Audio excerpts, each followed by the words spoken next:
नमस्कार, आपका बहुत बहुत स्वागत है नेशनल खबर पे।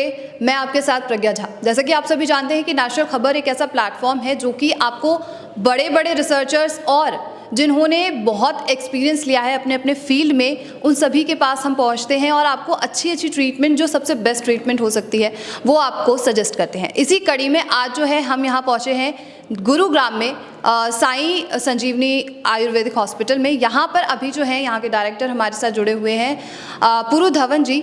इनसे जो है हम आज किडनी के बारे में, किडनी में जो जितनी भी प्रकार की बीमारियां होती हैं, इन सब के बारे में आज हम जानने वाले हैं। तो सबसे पहले आपका बहुत बहुत स्वागत है पुरु जी। Thank you. मैं आपसे पूछना चाहती हूँ, जो ये किडनी डिजीजेज होती हैं, ये कैसे हो जाती हैं इंसानों को?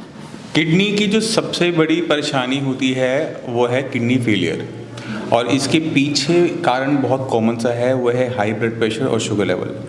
जब किसी इंसान की शुगर लेवल और बीपी लेवल बढ़ना शुरू होता है तो उसकी किडनी को उसका इम्पैक्ट सहना पड़ता है और धीरे धीरे किडनी अपने फंक्शनिंग को खोना शुरू करती है।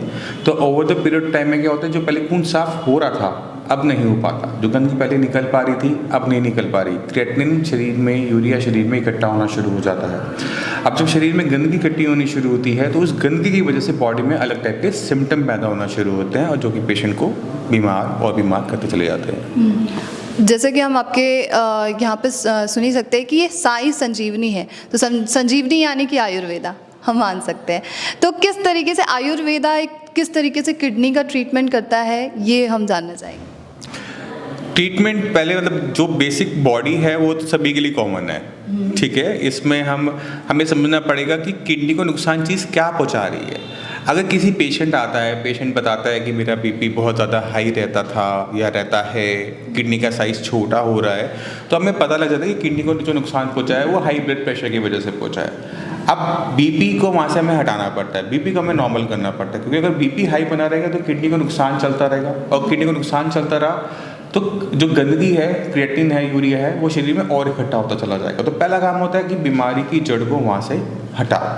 बीमारी की जड़ वहाँ से हट गई तो कम से कम ये तो होगा कि बीमारी आगे नहीं बढ़ेगी। उसके बाद हमें देखना पड़ता है कि जो नुकसान हुआ है उसकी हम किस हद तक भरपाई कर सकते हैं, क्योंकि किडनी के पास अपनी खूबी होती है अपने काम के करने की क्षमता को बढ़ा लेने की। अब जैसे मान लो एग्जांपल मैं आपको देता हूँ, एक पर्सन एक्सीडेंट में एक किडनी को खो देता है, सिंगल किडनी हो जाता है। सिंगल किडनी होने के बावजूद भी क्रिएटिनिन लेवल, यूरिया लेवल्स नहीं बढ़ते। वो इसलिए नहीं बढ़ते क्योंकि जो सिंगल किडनी वो अपने काम करने की क्षमता को बढ़ा लेती है।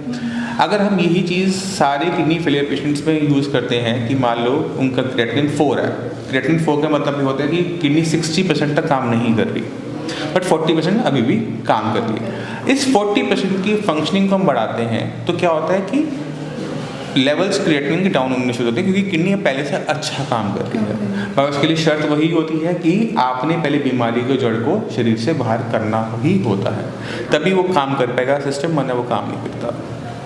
किडनी फेलियर मतलब अलग अलग तरीकों से भी होती है, कैसे कैसे हो जाता है? हाँ, जो हम नॉर्मली पेशेंट आता है वही कहते हैं कि मेरा क्रिएटिनिन बढ़ रहा है, बट क्रिएटिनिन बढ़ना मतलब किडनी खराब होना, इसके पीछे कारण बहुत सारे होते हैं। 40% जो पेशेंट होते हैं उनकी किडनी खराब होती है हाई ब्लड प्रेशर से। फिर 40% वो लोग होते हैं जिनकी किडनी खराब हो रही होती है हाई शुगर लेवल की वजह से।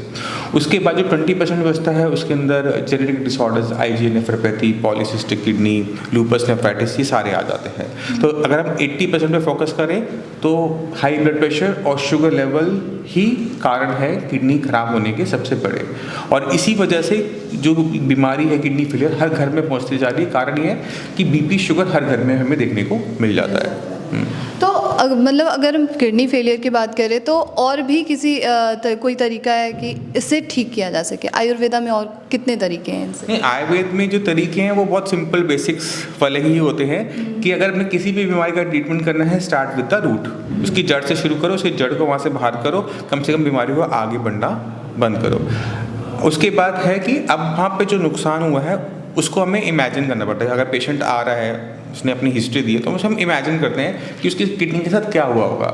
अगर बीपी से किडनी खराब है, हमें पता है कि वहाँ पे स्क्लेरोसिस हुआ है, यानी टिश्यू अंदर का हार्ड हो गया है। अगर पेशेंट कहता है कि मेरे को डायबिटीज़ से नुकसान हुआ, तो हमें पता है कि ये अंदर का टिश्यू वीक हुआ है। फिर हमें उस हिसाब से ट्रीटमेंट को आगे बढ़ाना पड़ता है कि जो स्ट्रक्चर है अंदर किडनी के अंदर, जो नेफ्रॉन्स हैं, उनकी स्ट्रक्चर को नुकसान जैसा हुआ है वैसे उसकी भरपाई करने की कोशिश की जाती है। अगर किसी युवा इंसान को हो रहा है तो वो कैसे पहचाने कि इस तरीके की प्रॉब्लम उसमें क्रिएट हो रही है? आपको थोड़ा सा ना वो देना पड़ेगा पेशेंट का, और बाकी डिटेल्स भी देनी पड़ेगी। तो जो पेशेंट यंग होते हैं उनमें अगर बीपी शुगर नहीं है, उनके पीछे कारण अलग होते हैं। वो है IgA नेफ्रोपैथी, जो भी हमें कॉमनली नज़र आता है। दूसरा है पॉलीसिस्टिक किडनी। ये दोनों ही जेनेटिक डिसऑर्डर हैं और नॉन क्योरेबल होते हैं। अक्सर पेशेंट जो बीपी और शुगर के ख़राब होते हैं वो 30s 40s 50s में जाके किडनी ख़राब होनी शुरू होती है, क्योंकि बीपी शुगर उससे पहले होता नहीं है। हाँ, उसके बाद वो शुरू होता है तो 30s फिर 40s के पेशेंट ज़्यादा होते हैं, फिर 50s के पेशेंट और ज़्यादा होते हैं। हाँ, अगर कोई चाहता है कि उसे हो ही ना ये बीमारी, तो डाइट के क्या, डाइट क्या हो सकता है? डाइट से पहले उसमें इंपॉर्टेंट है कि बीपी और शुगर को अपनी बॉडी के अंदर आने ही मत दो, क्योंकि ये सबसे सिंपलेस्ट तरीका है अपनी बॉडी को किसी भी बीमारी से दूर रखने का। अगर बीपी है, अगर किडनी खराब नहीं हुई तो कुछ और हो जाएगा, शरीर में बहुत है ना। अगर डायबिटीज़ है, किडनी खराब नहीं हुई तो हार्ट अटैक आने के चांसेस ज़्यादा हैं, लंग्स खराब होने के चांसेस ज़्यादा हैं। तो आप बीपी और शुगर जैसी बीमारी को हमारे हाथ में होता है, क्योंकि इसकी मॉनिटरिंग आप घर पे कर सकते हो। बीपी चेक कर लिया घर पे, शुगर टेस्ट कर लिया घर पे। तो अगर आप अपनी एज 30 को क्रॉस कर चुके हो तो आप कोशिश करो कि महीने में 1-2 बार रूटीन बना लो कि आपने अपना बीपी शुगर टेस्ट करना है। बीपी अगर ज़रा सा भी स्लाइड बढ़ना शुरू होता है, मेडिसिन की ज़रूरत नहीं होती। अपनी लाइफस्टाइल को चेंज करो, देखो कि आपने क्या गलत किया था। आपकी शुगर बढ़ी, देखो आपने क्या गलत किया था, क्या गलत खा रहे हो। अपनी डाइट में वो चेंजेस लेकर आओ, लाइफस्टाइल में चेंजेस लेकर आओ, एक्सरसाइज करो, थोड़ा सा योगा ऐड कर लो कि अपनी बीपी शुगर को आप इनिशियल स्टेज पे ही दबा दो, ख़त्म कर दो। अगर वो बीमारी बढ़ेगी तो वो आगे और बीमारियों को पैदा करेगी। अगर वो बीमारी ही नहीं आती तो किडनी तो आएगी ही नहीं ना, किडनी ठीक रहेगी। मेरा आपसे आखिरी सवाल ये है, देखिए आयुर्वेदा जो है वो लोग बोलते हैं कि बहुत स्लो प्रोसेस है, सालों लग जाते। पहले भी ऐसा होता था, अभी भी लोगों का यही विश्वास है। तो आप इस चीज़ को लेकर क्या कहना चाहेंगे? सच में आयुर्वेदा किडनी पेशेंट में सालों मिलते ही नहीं है। हाँ, अगर किसी पेशेंट की किडनी खराब हो रही है तो उसके पास कुछ दिन कुछ महीने ऐसे ही टाइम होता है। तो हमारे पास बहुत फास्टली हमने एक्ट करना होता है। पेशेंट को हम कोशिश करते हैं कि फर्स्ट मंथ में ही ना जो लेवल ऑफ सेटिस्फेक्शन होता है कि मेरी क्रिएटिनिन लेवल डाउन हो गई, मेरी लेवल डाउन हो गए, जो मेरा बीपी था कंट्रोल में आ गया, डायबिटीज़ मेरी कंट्रोल में आ गई, वो चीज़ लाना ज़रूरी होता है। तो आयुर्वेद में भी डिपेंड करता है कि बीमारी कौन सी है। किडनी पेशेंट्स में हमें बहुत तेज़ी से रिजल्ट्स देने होते हैं और हम वो देते हैं। हाँ, बाकी भी जो बीमारियां होती हैं जिनमें आप अगर पूरे आयुर्वेद की बात करो तो कुछ बीमारी हैं जिनमें टाइम लगता है। जैसे अगर हम पैरालिसिस का ट्रीटमेंट करते हैं उसमें टाइम लगता है, बट किडनी में हमें रिजल्ट्स बहुत शिफ्टली देने पड़ते हैं, बहुत स्पीड से देने पड़ते हैं। तो आयुर्वेदा में ऐसा पॉसिबल है कि विद इन 4 मंथ 5 मंथ ये दिख जाए चेंजेस कि पहले कैसे थे? 5 मंथ तो बहुत ज़्यादा हो गया। हम इसको कोशिश करते हैं कि 15-20 दिन 25 दिन तक वो रिजल्ट्स पेशेंट को विजिबल 25 डेज में विजिबल होता है। और हम 80% पेशेंट्स में कर देते हैं। 80% ठीक हो जाते हैं, रिजल्ट आ जाते हो।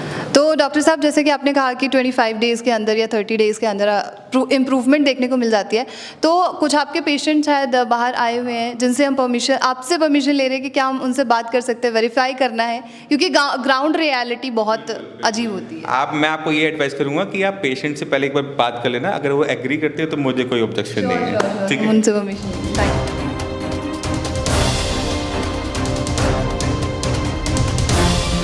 तो जिस तरीके से हमने अभी परमिशन लिया है और अभी जो है हमारे साथ एक पेशेंट जुड़े हुए हैं जिन्होंने काफ़ी लंबे समय से ट्रीटमेंट लिया है, तो अभी आप अपना इंट्रोडक्शन जो है हमें सर दीजिए। मैं गणेश कुमार गौर हूँ, ग्रेटर नोएडा से हूँ और डॉक्टर पुरुदवन से 2019 से जुड़ा हुआ हूँ। जुड़े हुए हैं। तो आपको बीमारी क्या थी सर? मुझे CKD क्रॉनिक किडनी डिजीज़। अच्छा, तो इसका ट्रीटमेंट क्या ले रहे हैं? पहले मैं एलोपैथिक लिया था, तो एलोपैथिक में तो वैसे कोई इसकी किडनी डिजीज़ की कोई मेडिसिन है नहीं, खाली BP लक्षण वगैरह और ये कंट्रोल कर लेते हैं, बट किडनी में कोई अंग्रेजी दवाई काम नहीं करती और ये सिर्फ और सिर्फ जो है आयुर्वेदिक दवाई ही किडनी पे काम करती है। जी जी। तो आप जो 2019 से ले रहे हैं, अभी 2022 ख़त्म होने वाला है, तो किस तरीके से इम्प्रूवमेंट दिखाया आपको अपने? मुझे जो है पिछले 3 साल, ये प्रोग्रेसिव डिजीज़ है मैम, तो इसमें ठीक तो हो ही नहीं सकता। हाँ, इम्प्रूवमेंट कैसा है? हाँ, इम्प्रूवमेंट स्टेबल है। मैं पिछले 3 साल से मेरे क्रिएटिनिन थोड़ा मार्जिनली कम हुआ है, प्लस जो है मेरा स्टेबल है, चल रहा है सारी कंडीशन, और जो मेन BP था वो मेरा कंट्रोल हो गया है। अच्छा, अब किस तरीके से जुड़े थे पुरु धवन जी से, अब जानते हैं? मैं इनकी यूट्यूब से मतलब जो है इनके वीडियोस देखे थे मैंने, तो मैंने इनके वीडियोस बड़े कन्विंसिंग लगे और बहुत ही सरल भाषा में ये मतलब समझाते हैं। तो आपने बहुत बहुत धन्यवाद आपका हमें बताने के लिए। बेसिकली उन्होंने जो है ये बताया था कि कुछ दिनों में ठीक हो जाता है। ये चीज़ आपसे पूछनी थी कि उन्होंने जो दावा किया वो ठीक हो जाता है, मतलब इम्प्रूवमेंट आना शुरू हो जाता है? ये मैम इसमें जो है स्टेबिलिटी ज़रूरी है, क्योंकि chronic disease, acute kidney disease तो फिर भी जो है ठीक हो जाती है। एक्यूट मन जो है कभी जैसे सडनली किडनी को कोई चीज़ ने डैमेज किया और वो जो है ट्रीटमेंट से वो ठीक हो जाती है, लेकिन क्रोनिक किडनी डिजीज़ें ठीक नहीं होती, बट आपके लेवल्स जो हैं स्टेबल हो जाते हैं। और पिछले 3 साल से मेरे सारे लेवल्स जो किडनी के हैं वो स्टेबल हैं। क्रेटिनाइन हुआ, पोटासियम जो है, यूरिक एसिड, और ये कई चीज़ें हैं जो स्टेबल रहे हैं। बहुत बहुत धन्यवाद सर आपका हमसे बात करने के लिए, धन्यवाद। Thank you ma'am. तो ये थे पेशेंट जो कि हमारे साथ जुड़े हुए थे। और जी, एक बात और कहूँगा कि डॉक्टर पुरु धवन ने मुझे जो है जीवन दान दिया है और वो मेरे लिए भगवान जैसे हैं। बहुत बहुत अच्छी बात है। तो सुना आपने कि किस तरीके से पेशेंट जो है यहाँ आकर एक पॉजिटिवनेस आनी ज़रूरी है। किसी भी बीमारी को ठीक करने के लिए आपके अंदर पॉजिटिव चीज़ आनी ज़रूरी है, तो यहाँ पर पॉजिटिविटी मिलती है, यहाँ इम्प्रूवमेंट देखने को मिलता है। तो इस तरीके के और भी पेशेंट हैं हमारे साथ जिनसे हम बात करने जा रहे हैं, और जो पुरु धवन जी ने जितने भी दावे किए हैं वो सब सच हैं या झूठ है, ये सब आपको हम बताने वाले हैं। तो अभी हमारे साथ जो है एक और पेशेंट जुड़े हुए हैं डॉक्टर पुरु धवन जी से, जिन्होंने ट्रीटमेंट लिया है। तो सर सबसे पहले आपका इंट्रोडक्शन क्या होगा? हाँ जी, मेरा नाम बलबीर सिंह है, ये मेरा बेटा है जगपाल सिंह जी।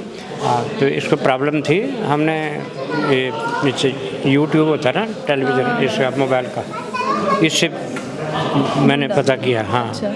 पता करके फिर मैं दिल्ली है इनका, Delhi model town Chhatrasal stadium के पास, तो मैं इससे ट्यूब से पता किया, तो इससे मुझे पता लगा कि वहाँ है। फिर मैं बेटे को लेके गया था वहाँ। कितने साल से जुड़े हुए हैं आप? मैं से 3 साल से जुड़ा। 3 साल, 2019 से? कैसे? 2019 से मेरे बच्चे को तकलीफ़ हो गई थी, तो मैंने इधर उधर बहुत भागा, पैसा भी बहुत ख़राब किया, पर मुझे जो दिमागी शांति आई और शरीर भी मेरे बच्चे का ठीक है, वो यहीं से हुआ। तो कितना % फ़ायदा मिला है आपको? 90%? अब 90% फ़ायदा है। ठीक है, 90%।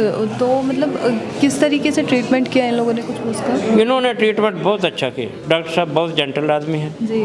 बहुत ही जेंटल आदमी हैं। हाँ, इसमें कोई शक नहीं है, डॉक्टर साहब बहुत जेंटल आदमी हैं, तो वो जैसा व्यवहार करते हैं उसका कोई मुकाबला नहीं है। हाँ, मैंने यहाँ कई लोगों से भी देखा, कई लोग वहाँ कहीं कितना पैसा ख़राब किया उन्होंने, फिर यहाँ आ रहे बाद में।